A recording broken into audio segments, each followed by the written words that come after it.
We parents are so eager that our children should join school and get a good education quickly.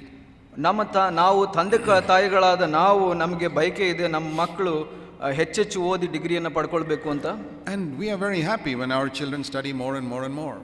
ನಮಗೆ ಬಹಳ ಸಂತೋಷ ಆಗುತ್ತೆ ನಮ್ಮ ಮಕ್ಕಳು ಹೆಚ್ಚೆಚ್ಚು ಓದಿದಾಗೆ. God also puts us into the school of holiness when our sins are forgiven.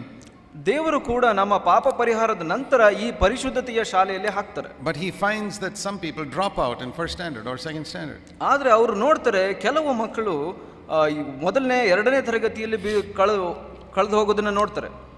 And if you want to know how God feels about that, ನಿಮಗೆ ಅದು ದೇವರಿಗೆ ಹೇಗೆ ಅನಿಸುತ್ತೆ ಅಂತ ನೋಡಬೇಕು ಅಂದ್ರೆ, how would you feel if your son dropped out of school at second standard? ನಿಮಗೆ ಹೇಗೆ ಅನಿಸುತ್ತೆ ನಿಮ್ಮ ಮಕ್ಕಳು ಎರಡನೇ ತರಗತಿಯಿಂದ ಹೊರಬಿದ್ರೆ? Supposing your son was never able to do a simple thing like addition. ನಿಮ್ಮ ಮಗು ಒಂದು ಕೂಡುವ ಲೆಕ್ಕ ಕೂಡ ಮಾಡ್ಲಿಕ್ಕೆ ಬರಲಿಲ್ಲ ಅಂದ್ರೆ ನಿಮಗೆ ಹೇಗೆ ಅನಿಸುತ್ತೆ? struggling even simple addition of some numbers he can't do. ಬಹಳ ಸಾಧಾರಣ ಕೂಡುವ ಲೆಕ್ಕ ಕೂಡ ಮಾಡಲಿಕ್ಕೆ ಬಹಳ ಕಷ್ಟಪಡ್ತಾ ಇದ್ರೆ ಆತ. I'm sure you'll feel very sad. ನನಗೆ ನಿರ್ದಿಷ್ಟವಾಗಿ ಅನಿಸುತ್ತೆ ನಿಮಗೆ ಬಹಳ ಕಷ್ಟ ಅನಿಸುತ್ತೆ. You won't get angry with him because poor child is struggling and he can't learn. ನೀವು ಆ ಮಗು ಕಷ್ಟಪಡೋದನ್ನ ನೋಡಿ ನಿಮಗೆ ಕೋಪ ಬರೋದಿಲ್ಲ, ಆದ್ರೆ ದುಃಖ ಆಗುತ್ತೆ. You'll feel very sad. ನಿಮಗೆ ಬಹಳ ದುಃಖ ಆಗುತ್ತೆ.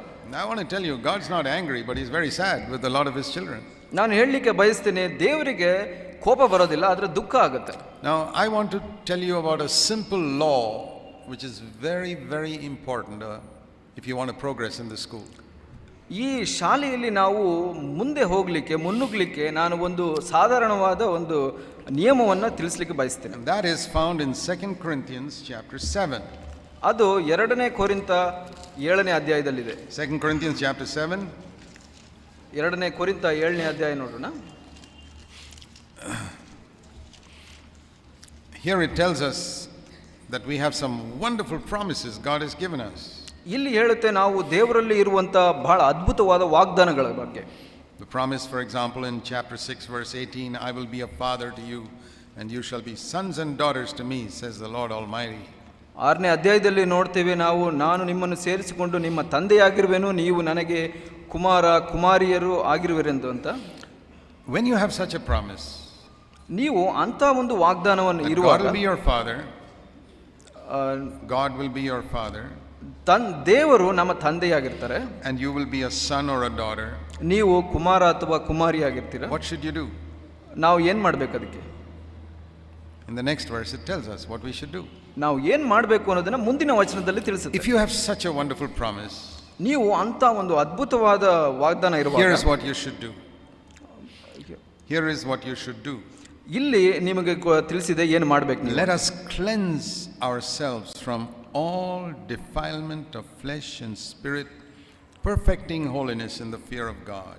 ನಾವು ಶಾರೀರಾತ್ಮಗಳ ಕಲ್ಮಶವನ್ನು ತೊಲಗಿಸಿ ನಮ್ಮನ್ನು ಶುಚಿ ಮಾಡಿಕೊಂಡು ದೇವರ ಭಯದಿಂದ ಕೂಡಿದವರಾಗಿ ಪವಿತ್ರತ್ವವನ್ನು ಸಿದ್ಧಿಗೆ ತರುವುದಕ್ಕೆ ಪ್ರಯತ್ನಿಸೋಣ ಅಂತ. That's like saying let us get a PhD in holiness. ಇದು ಹೇಗೆ ಅಂದ್ರೆ ಒಂದು ಈ ಪರಿಶುದ್ಧತೆಯಲ್ಲಿ PhD ಅನ್ನು ಪಡ್ಕೊಳ್ಳುವ ಅಂತ ಹೇಳೋದು. Not just a master's degree but a doctorate in holiness. ಒಂದು ಮಾಸ್ಟರ್ ಡಿಗ್ರಿ ಮಾತ್ರ ಪಡ್ಕೊಳ್ಳೋದಲ್ಲ, ಒಂದು ಡಾಕ್ಟರೇಟ್ ಡಿಗ್ರಿ ಪಡ್ಕೊಳ್ಳೋದು. That means you don't finish at second standard, you don't finish at 10th standard. ಅದರ ಅರ್ಥ ಏನಂದ್ರೆ ನೀವು 2ನೇ ತರಗತಿ ಆಗಲಿ 10ನೇ ತರಗತಿಯಲ್ಲೇ ನಿಲ್ಲಿಸಬಹುದು. You don't even finish after PUC, you go to degree. ನೀವು PUC ಕಲ್ಲಿ ಕೂಡ ನಿಲ್ಲಿಸೋದಿಲ್ಲ, ಡಿಗ್ರಿ ಕೂಡ, even master's degree, ಮಾಸ್ಟರ್ಸ್ ಡಿಗ್ರಿನಲ್ಲಿ ಕೂಡ ನಿಲ್ಲಿಸೋಲ್ಲ. You go to perfection. ನೀವು ಆ ಪೂರ್ಣತೆಗೆ ನಡೀತೀರಾ. Holiness is like a mountain. ಈ ಪರಿಶುದ್ಧತ್ವ ಅನ್ನೋದು ಒಂದು ಶಿಖರದ ಹಾಗೆ. Here he's saying let us go right to the top, not stop after climbing 100 feet or something like that. ನಾವು 100 ಅಡಿ ಹತ್ತಿ ನಿಲ್ಲಿಸೋದಲ್ಲ, ಅದರ ತುದಿಗೆ ಹೋಗಬೇಕು. And I'll tell you something. ನಾನು ಸ್ವಲ್ಪ ಹೇಳಲಿಕ್ಕೆ I ಬಯಸ್ತೀನಿ. have seen believers for 47 years as a believer myself. ನಾನು ವಿಶ್ವಾಸಿಯಾಗಿ 47 ವರ್ಷಗಳ ಕಾಲ ನಾನು ನೋಡಿದ್ದೀನಿ ವಿಶ್ವಾಸಿಗಳನ್ನ. And I have found that very very few believers are interested in climbing this mountain.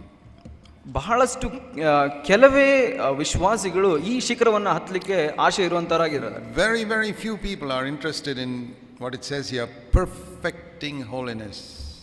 ಇಲ್ಲಿ ಹೇಳೋ ತರ ಈ ಪವಿತ್ರದ ಸಿದ್ಧಿಗೆ ಹೋಗುವಂತದನ್ನ ಬಹಳ ಕೇವಲ ಕಡಿಮೆ ಜನ ಬಯಸ್ತಾರೆ. They believe in chapter 6 verse 18. ಅವರು 6ನೇ ಅಧ್ಯಾಯ 18ನೇ ವಚನವನ್ನ ನಂಬ್ತಾರೆ. Yeah, I want God to be my father. I want to be a son and daughter. ಹೌದು, ನನಗೆ ದೇವರು ನನ್ನ ತಂದೆಯಾಗಿರ್ಬೇಕು ಅಂತ, ನಾನು ದೇವರಿಗೆ ಮಗನಾಗಿರ್ಬೇಕು, The next ಮಗಳಾಗಿರ್ಬೇಕು. verse says, if you've got this promise, then you got a perfect holiness.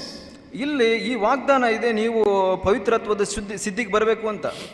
You got to be perfect holiness, it says. ಇಲ್ಲಿ ಹೇಳುತ್ತೆ ಪವಿತ್ರಾತ್ಮವನ್ನು ಸಿದ್ಧಿಗೆ ನಮ್ಮಲ್ಲಿ ತಂದುಕೊಳ್ಬೇಕು ಅಂತ. And how do we perfect holiness? ಹೇಗೆ ನಾವು ಇದನ್ನ ಸಿದ್ಧಿಗೆ ಪಡ್ಕೊಳ್ಳೋದು? Here is the secret.